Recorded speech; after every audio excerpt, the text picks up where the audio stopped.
Hello, my name is Chaput de Saintonge, and I'm an instructor at the Rocky Mountain School of Photography. Today I want to take a little bit of a look at Lightroom's keywording functionality and how people can really use keywords to organize their images and really speed up their workflow when they're moving from image to image, finding ones they want to edit, and specifically out of their whole image library, finding an image of a specific trip or a specific subject or a specific place that you went to that you really want to see the images of without searching manually through folders and folders and folders worth of photographs. So keywording is a very simple concept in this program, and really in all cases.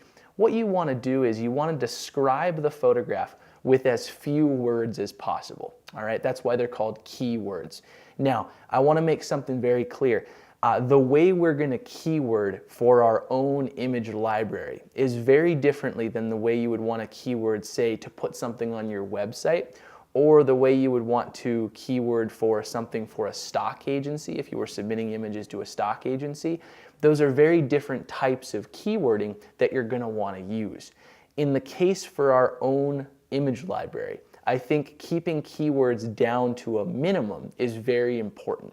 And I would recommend that no image has any more than, say, 4 to 5 keywords. The whole idea is, at the end of this video, I want to show us how to search through our image library for only the pictures we want. And when we search, we're going to be typing in words into Lightroom, like trees or flowers or mountains or a person's name. You don't want images to pop up that aren't relevant. And so you only want to give those words to images that really require them. For example, let's take a little bit of a look at a photograph like this, okay? I might keyword an image like this with flowers, garden, macro, something along those lines. I probably would not want to keyword this with field. Even though this is a field of flowers, the subject isn't a field, it's more close up than that. I wouldn't want the word field to trigger this image, okay? I also probably wouldn't want to keyword it with red flowers just because there are a couple red flowers in the back left of the photograph. That's not the subject. We want to stick to what the subject is.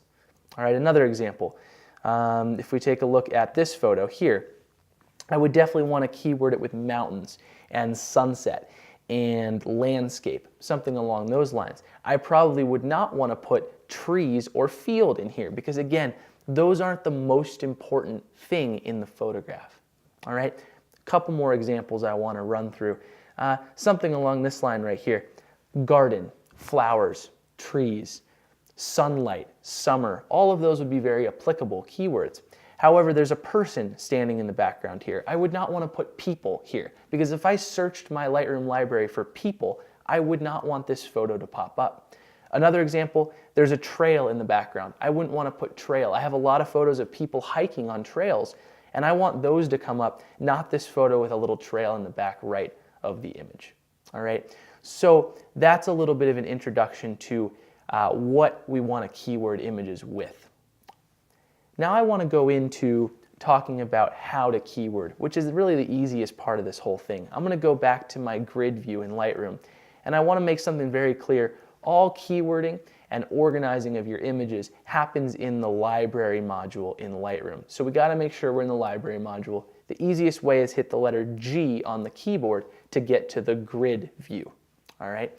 Now, on the right-hand panel over here, now if you can't see your right-hand panel, simply hit the Tab key on the keyboard, and the Tab key will hide or show that right-hand panel. So make sure our right-hand panel is visible, and then we want to scroll down or up to the keywording panel on that side.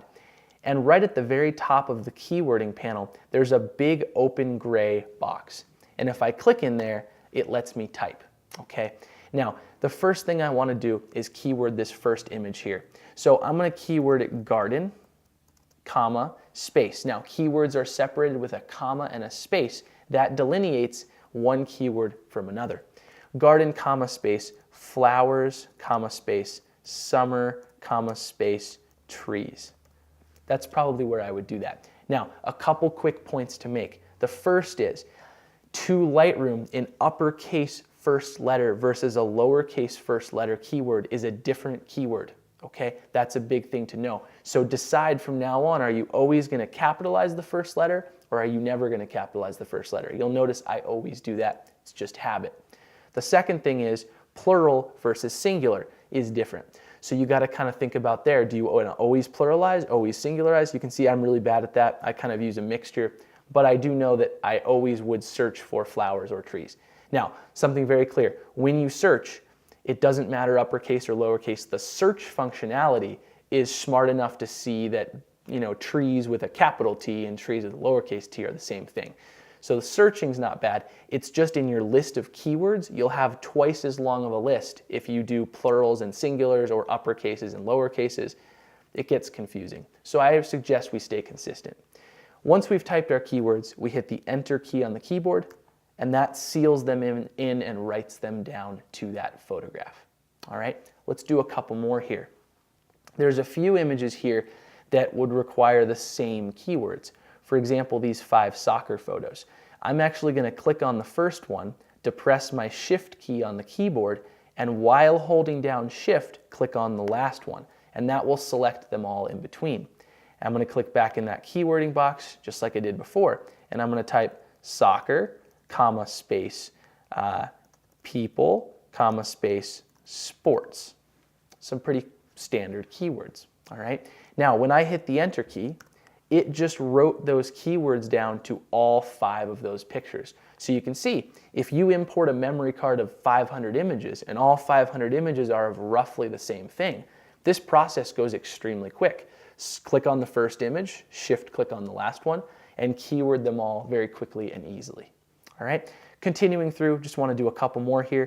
I got these football shots. I'm going to click on the first, Shift click on the last, go to the keywording box and type in football, comma, space, sports. Enter. And that seals in those keywords. Very simple. That really is all there is to it. You click in the keywording box, type your keywords separated by a comma and a space, and hit the Enter key on the keyboard. All right. Now, lastly, I got to show us how to search for these keywords. So the first thing I'm going to do is I'm going to go on the left-hand panel here, I'm going to go to all photographs. So instead of just seeing some of my images, now I'm seeing a lot more of them. You can see there's lots of pictures in here. And now what I'm going to do is at the top of my screen, there's this thing that says Library Filter. And I'm going to make sure that this is visible. Now the library filter may hide itself from you. If it's not there, you've got to hit the backslash key on the keyboard. All right, hit the backslash key. That's the one right below the delete key and right above the Enter key on the right-hand side of the keyboard. Click the backslash or hit the backslash. That will make library filter visible. Now this is where it all comes down. This is where it's all exciting. This is why we put all this time into organizing our photos. In this library filter, I'm going to click on text up here. I'm going to make sure it says any searchable field contains all. And I'm going to click in this little search box and I'm just going to type sports. And you can see without me doing anything, I didn't hit enter, I didn't do any magic, like wand magic stuff. We get our sports photos. Easy, okay? I'm going to delete sports out of there. I'm going to type garden. And we can see just like that, there's that one photo that we keyworded with garden. Now, silly example here, we only have 72 pictures, but at home I have over 40,000 images, and with a few keystrokes, I can instantly get to those pictures that I'm looking for. All right, so keywording is hugely important. Now, when you're done searching, you just, in the library filter at the top, you hit the word none, and that takes you back to seeing all of your photographs, so you're not searching anymore. All right. Keywording is hugely useful. I recommend that everyone does it. I think it can save you so much time in the computer. It's a quick, easy process, and the ability to search just like you would on the internet for your own images in your own image library is just such a huge tool to have. Makes photographers more efficient, makes you a faster editor, and it makes you a much more organized person in the computer side of things.